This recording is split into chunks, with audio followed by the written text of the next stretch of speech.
could not believe my eyes. Kenya, that's it. too far. No, it ain't too far, bitch. She threatened me with a gun. Don't tell me it's too far. I am mortified. The fallout continues between Kenya Moore and Bravo after Sunday's explosive episode that gave us the insight into why Kenya was suspended from the show. Let's get right into all the updates.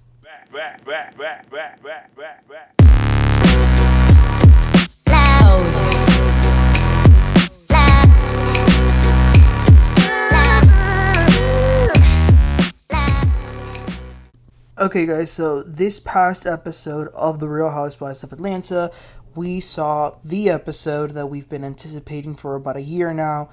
It was reported about a year ago that some drama had gone down between Kenya and the newcomer Eady.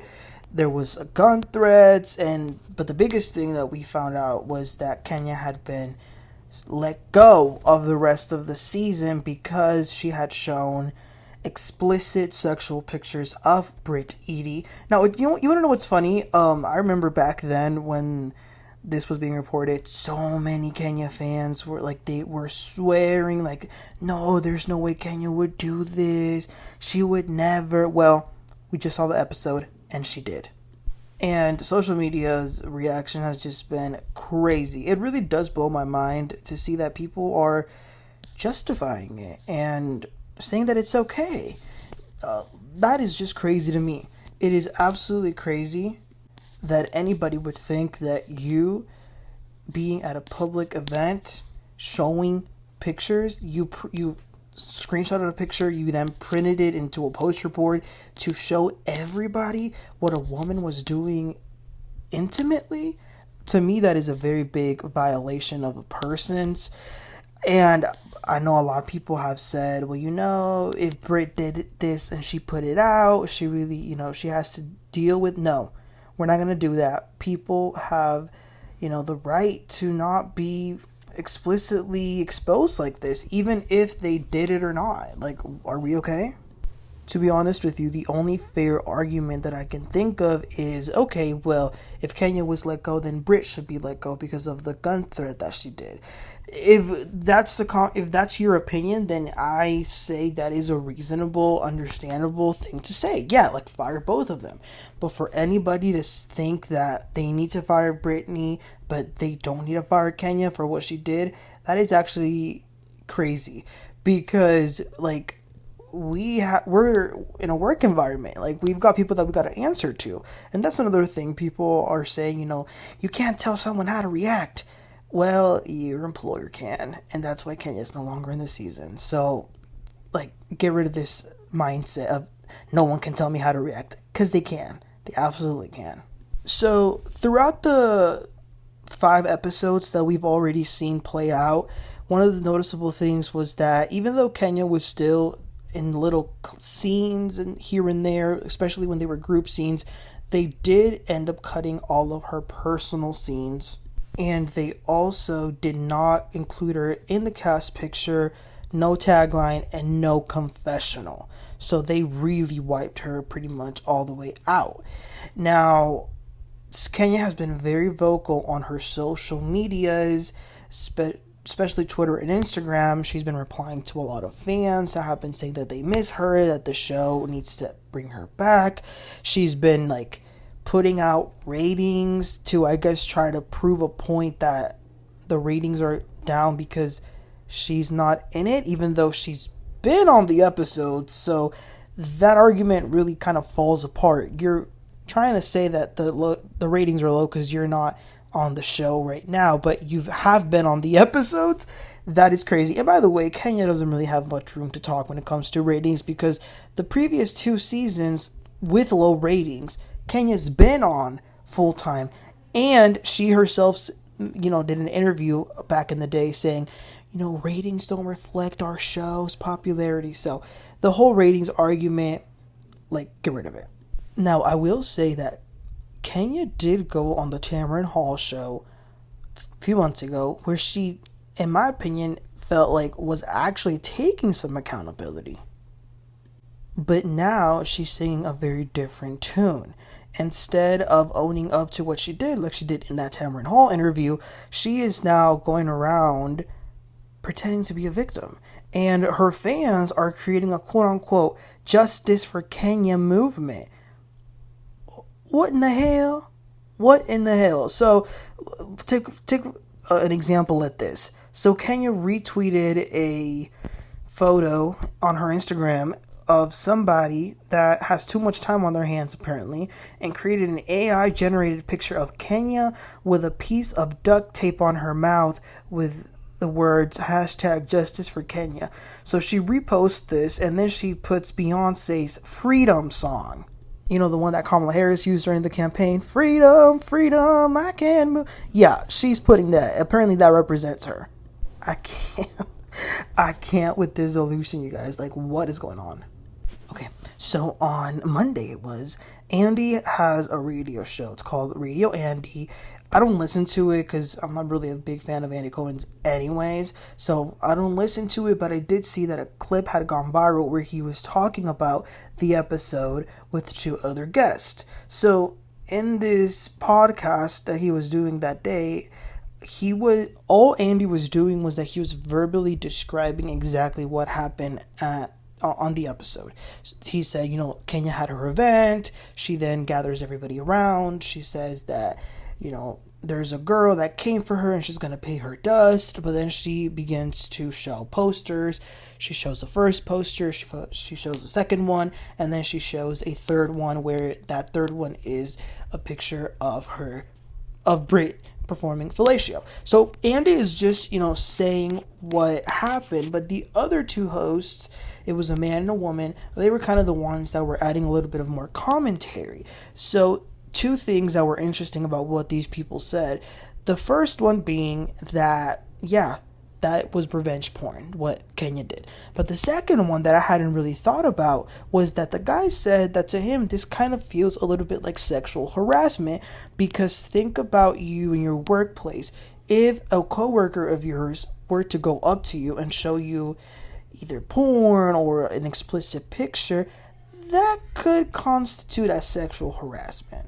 So that was definitely an interesting take, but nevertheless, that's what was said on the radio show. But again, because Kenya has a lot of time on her hands these days, she heard this because she's been all over people's pages on Instagram, replying to them and all this. So Kenya comments directly to the clip of these people on radio, on Andy's radio, and she says, the 2 quote-unquote co-hosts are extremely ignorant. Sexual assault is rape. By the way, side note, please, that is not true.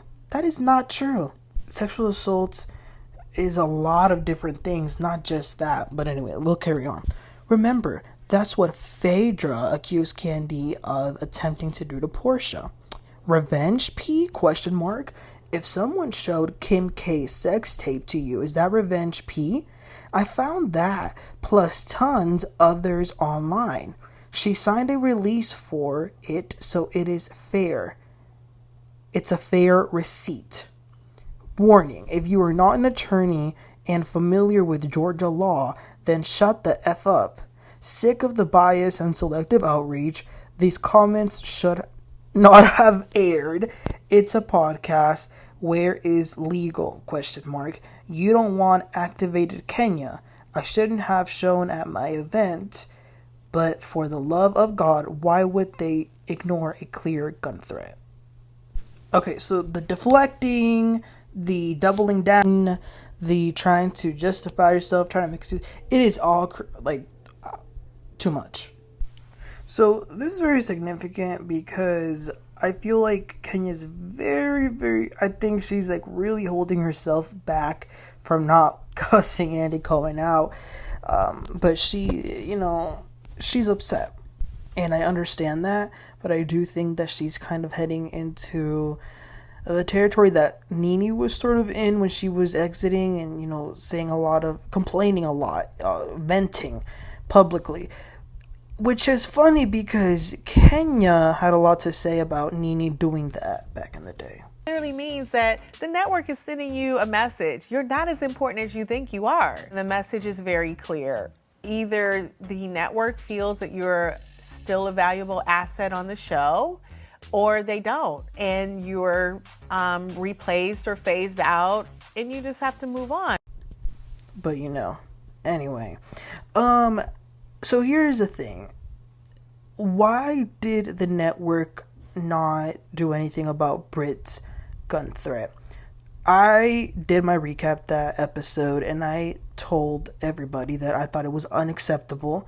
I thought Britt took it to a very dark and a very dangerous place by saying that, because when you're in the heat of an argument and you say that, that's scary. In the world that we live in today, I would not want anyone to ever say that. Like, I would feel unsafe if somebody said that. I would. Now, granted, she never said what she was gonna do with the gun, which I think is one of the reasons why they didn't remove her or fire her. So that's one reason I think that.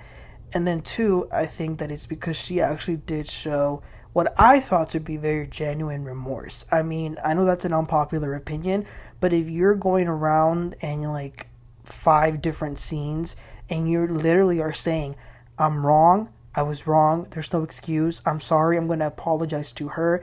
She goes to the event, she brings flowers. I know a lot of people are like, oh, but that's not genuine. They told her to do that. Okay, but if somebody is saying they were wrong and they take accountability, at what point is it genuine? At what point is it acceptable? You get what I mean? Now, granted, let me make this point and let me be very clear. If Kenya didn't want to accept that apology, if she wanted to be mad at Britt for the entire season, that would have totally been her right to do. I think we would have all understood that. But she chose to do something else. She chose to go even lower, and she took what Brittany said and she actually turned it into actions. It's a big difference between what you say and what you do. Also, a lot of people have been doing some digging up, how the internet is, and they have also shown other instances where Kenya herself has threatened other people on the show, including Phaedra. There was a scene where I found it very disturbing. I did not remember this scene. There was a scene where she's in her closet with her friend Brandon, and she actually pulls out a gun. She didn't mention it. She actually showed it, pulled it out, and made a joke about using it on Phaedra. Now, people could say, well, that was a joke, but again, how do we constitute what's a joke and what's a threat if that's what we're going to do? So that was wrong then, it's wrong now. It's wrong when Kenya does it, it's wrong when Britt does it. Kenya also threatened to beat up Phaedra when she was pregnant and said she was going to pick her teeth off the floor, so that sounds like a threat too. So my point being is that I'm trying to give people maybe some reasoning behind why Britt wasn't let go. Again, I'm not saying I would have ignored it, because I personally found her comments very disturbing, but I do think that what Kenya did was 10 times worse, because she actually did an action that was very, I've never been a Kenya fan, but this was, even for Kenya, this was unbelievable, even for her. And I think it's sad that people really don't seem to think it's a big deal. You guys, y'all have to understand, how many stories do we hear of little girls in middle school, high school, college that literally take their lives because a picture of them was leaked and it was being passed around by the people at school? I don't think people understand the severity of showing something like that at an event.